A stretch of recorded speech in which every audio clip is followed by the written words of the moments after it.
Hello বন্ধুরা, তোমরা সবাই কেমন আছো? আশা করি ভালো আছো।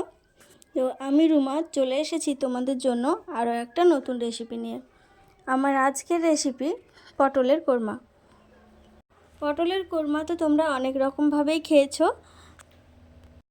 একবার আমার এই রেসিপিটা দেখে বানিয়ে দেখো, অসাধারণ খেতে লাগে। একদম নিরামিষ একটা রেসিপি। তো এখানে আমি পটলগুলো আর আলুগুলো কেটে নিয়েছি। পটলগুলো দেখো অল্প অল্প খোসা রেখে দিয়েছি আর দু টুকরো করে নিয়েছি। আলুগুলোকেও সেই রকম করেই কেটে নিয়েছি, যাতে দেখতে ভালো লাগবে তাই। এবার কড়াইতে তেল দিয়ে দিলাম। তেলটা একটু গরম করে নেব। এবার পটলগুলো সবগুলো একসঙ্গে দিয়ে দেব।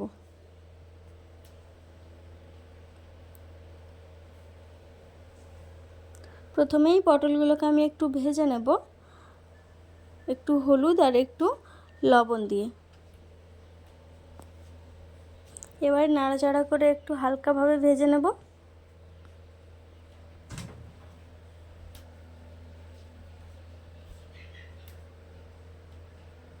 পটলটা হালকা ভাজা হয়ে গেছে। এবার আমি আলুগুলোও দিয়ে দেব। আলুগুলো দিয়ে একসঙ্গে পটল আর আলুটাকে একটু সময় নিয়ে ভেজে নিতে হবে, যাতে 50% সেদ্ধ হয়ে যায়।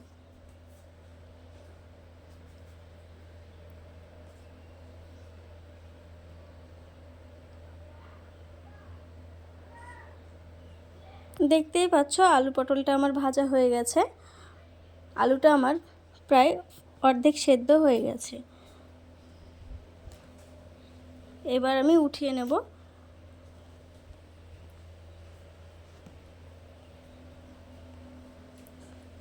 এবার কড়াইতে আরও একটু তেল দিয়ে দিচ্ছি। তেলটা একটু বেশিই লাগে।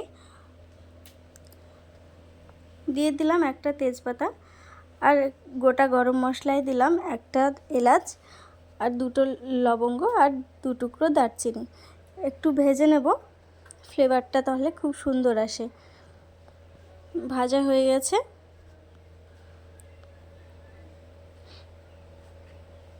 এবার আমি আদার পেস্ট দিয়ে দিলাম একটু।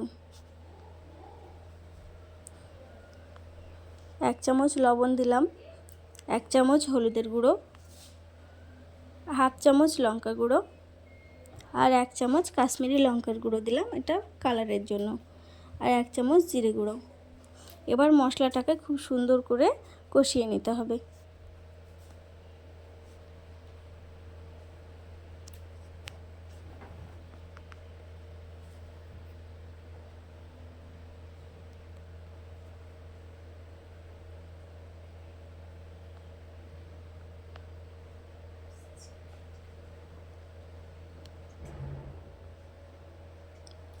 চারটে কাঁচা লঙ্কা দিয়ে দিলাম। ঝালটা তোমরা তোমাদের স্বাদ অনুযায়ী দিও। আবারও ভালো করে মশলাটা কষিয়ে নিচ্ছি। মশলাটা কষানো হয়ে গেছে। এবার আমি একটা বড় সাইজের টমেটো বাটা দিয়ে দিলাম। টমেটোটা বেটে দিলে গ্রেভিটা খুব সুন্দর হয়।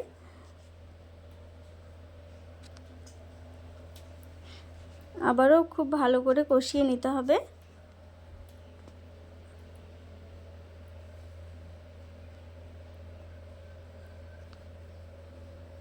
এইদিকে ভালো করে মশলাটা কষানো হোক, ততক্ষণে আমি এদিকে মশলার আরেকটা বানিয়ে নেব। এখানে কাজু বাদাম দিয়ে দিয়েছি 7-8টা, একটুখানি গুঁড়ো করে নিলাম। এবার 1 চামচ টক দই দিয়ে দিলাম আর একটুখানি জল দিয়ে এটাকে পেস্ট করে নেব।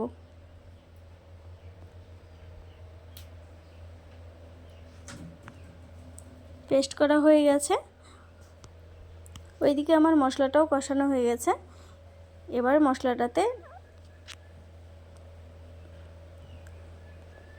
মশলাটাতে আমি বাদামের পেস্টটা দিয়ে দিলাম।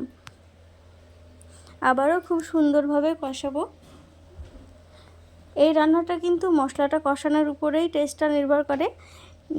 আমি যেভাবে দেখাচ্ছি সেভাবেই যদি কষিয়ে রান্না করো তাহলে কিন্তু খুবই সুন্দর হবে খেতে।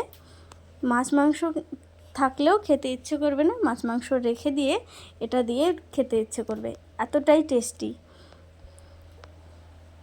দেখতে পাচ্ছ কষানো আমার হয়ে গেছে, তেলটা ছেড়ে দিয়েছে। এবার সব পটল আলুগুলো দিয়ে দিলাম।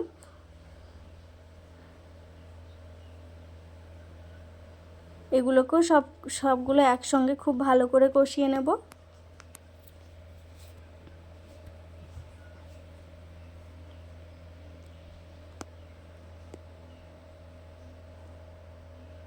বেশ কিছুটা সময় নিয়ে ভালো মতো কষিয়ে নিচ্ছি।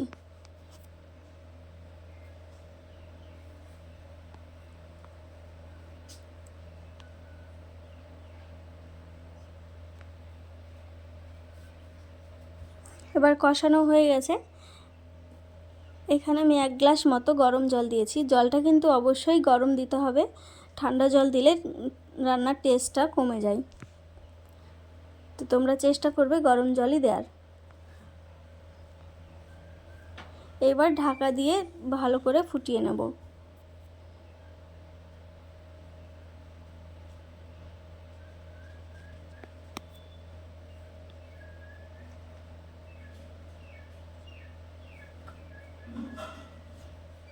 এক চামচ চিনি দিয়ে দিলাম। চিনিটা কিন্তু দিতেই হবে, যেহেতু টক দই আর টমেটো দুটোই দেয়া আছে, চিনিটা লাগবেই।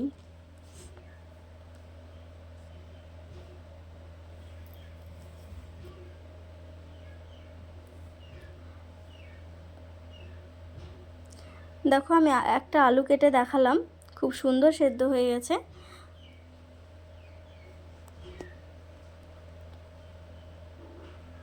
এবার এখানে আমি জিরে গুঁড়ো দিয়ে দিলাম, খুব সুন্দর করে নেড়ে রেখে দেব।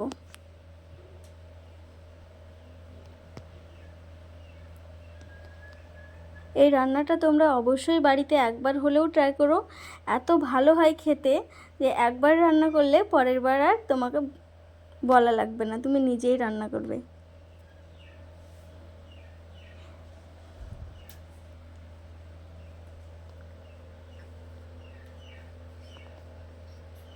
এদিকে রান্নাটা আমার হয়ে গেছে। দেখো আমি এরকম গ্রেভিটা রেখেছি।